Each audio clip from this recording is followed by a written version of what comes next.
this is Noah Crosby and Randall in Music, and I want to show you something very different from the last couple videos. I'm going to show you today one guitar here that's very special, and I'm going to show you a process, a French polishing process on that, and then this other instrument up here, and then show you the results of something that's finished and some different ways to go about finishing, especially with French polish and shellac. So this guitar is a very interesting guitar in that I'm going to start from the back. So the back is black walnut from cut in West Virginia in 1946. I know 1946 because my great-grandfather cut it. And the sides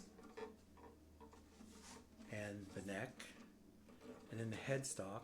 And the headstock is interesting because it's, as you see, 3 pieces. It's cherry. The cherry and the walnut are from West Virginia.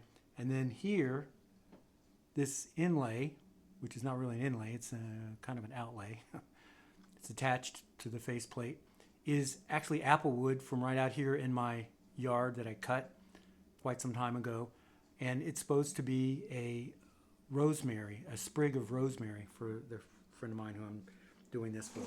And then the top, this is old piano soundboard. This piano soundboard I had for over 30 years before I used it. It was supposed to originally be for something else, and then I never used it for that. So it has a different look, as you can see. So there's about 4 pieces of wood on this top, and then it has a rosette. The rosette is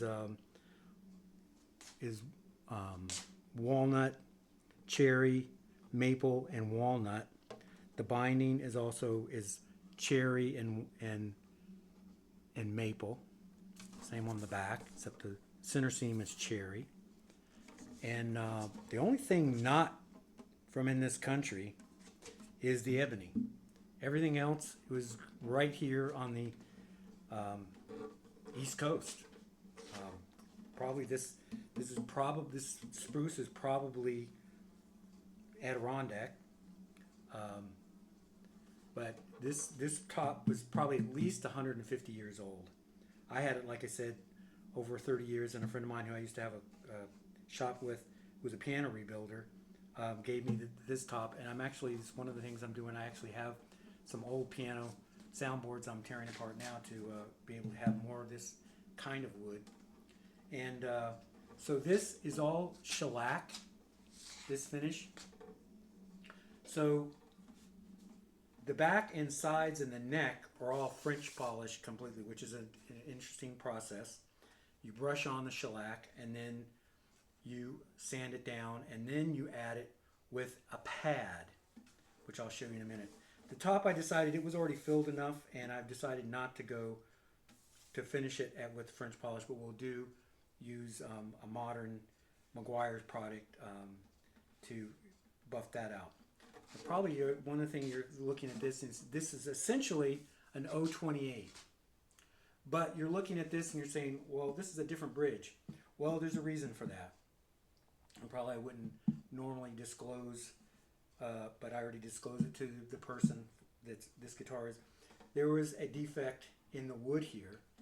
So to cover that up, and also to make it not exactly a Martin replica, because I'm not really into necessarily making replicas, decided to go with this bridge, because with the belly up bridge, it covered up that defect, gave us the right location for the intonation and everything, and it just made it look a little different, as opposed to not, like I said, a straight Martin replica. So then also we have on the back a little stripe there, and this is going to have a Baggs lyric system in it. And all the bracing inside is also piano rib spruce. So what we're doing here with this guy is we're going to put on some gloves here. I might take these off after we get this started. So, and this is in the later stages. This helps fill, but it makes it very glassy. The end result comes out like this. This is one of my uh, nylon strung mandolins. It's not quite strung up, as you can see. One of the things I'm doing, and did with this one also with the top, the guitar, is finishing the top completely, and then when it's a glued on bridge, then cutting it out and removing it so that the edges are really tight.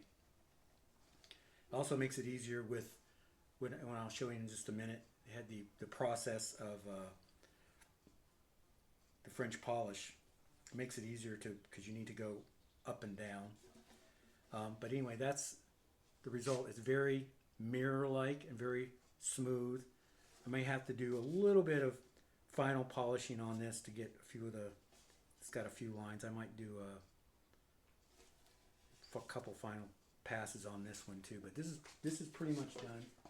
And the other one, and this is interesting, we'll talk about this one more in the future, but this is all recycled in the way of Honduran mahogany that a friend of mine dumpster dove in Martin dumpsters in the early 70s. So this is not new mahogany. This is, and the neck is Cristobal, which is a cousin of Honduran, no, not Cristobal, this is Spanish cedar, or called cedro in Costa Rica, and then the fingerboard is walnut. It's a cousin of Honduran, but it's much lighter.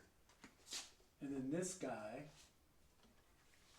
this one, which we'll also do a more in depth of later, this is Honduran mahogany back and sides, and then this is butternut top. And I decided to get a little fancy with the sound hole rosette, and also with the herringbone on the top and the fingerboard. And then it's got a maple faceplate, and then this is Cristobal, the fingerboard on this from Costa Rica. But then this neck is mahogany that we grew at our farm in the Philippines. My wife's from the Philippines, and her father-in-law planted mahogany over 20 years ago now, and we harvested the first of it in 2015, and so this is from that first cut from that. Sat for 5 years. So anyway, let me show you quickly how we do this. So this pad, this is its end result. But what it is you have this rag on the outside, and you want to have really good tight cotton. Some people like to use silk. And then there's a rag on the inside, and that's the hard part. Sometimes in French, I learned all this in French and Spanish, we call it a tampon, which basically is a rag or a hard rag. So then you want to get it like this, get it flat. I'm going to actually take this glove off because I like to, and then what we're going to do, you take this and you want to carefully, this is pretty wet. This is mostly alcohol at this point because this is pretty well filled. Then you want to take it and you want to do it, and you don't want to stop. When you start, you go back and forth, and got a little lint there or something. You go back and forth like this. Make sure it's all clean.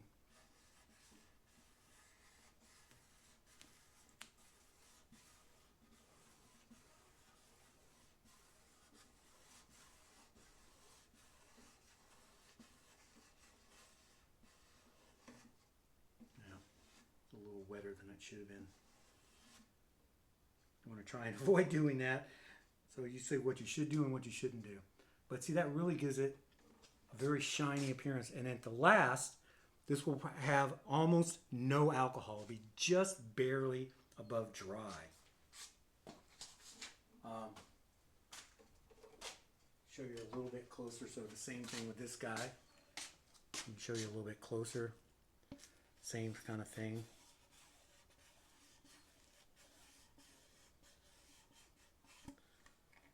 See, and then we can do the sides. A lot of times you want to make a little point, but I'm not going to do that right now for the sake of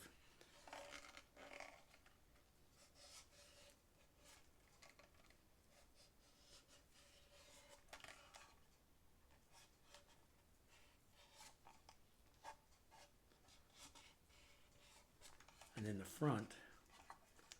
You'll see why it's easier without the bridge, obviously.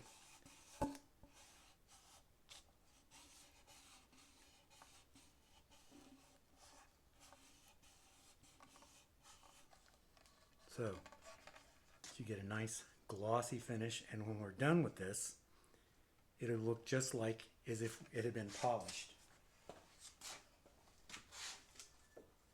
So we'll follow up at the end when I actually get this one all strung up, and let you see how that is then, and we'll also probably do the final, maybe I'll show you the final pass. I'll definitely show you when this is finished, when we string it up. Okay, so it's Randolin Music, Noah Crosby at Randolin Music, and go to randolin.com if you want to see things, or Randolin on YouTube. If you're watching this, obviously you got that, but if you have any questions, feel free to contact us through randolin.com. Thanks, bye.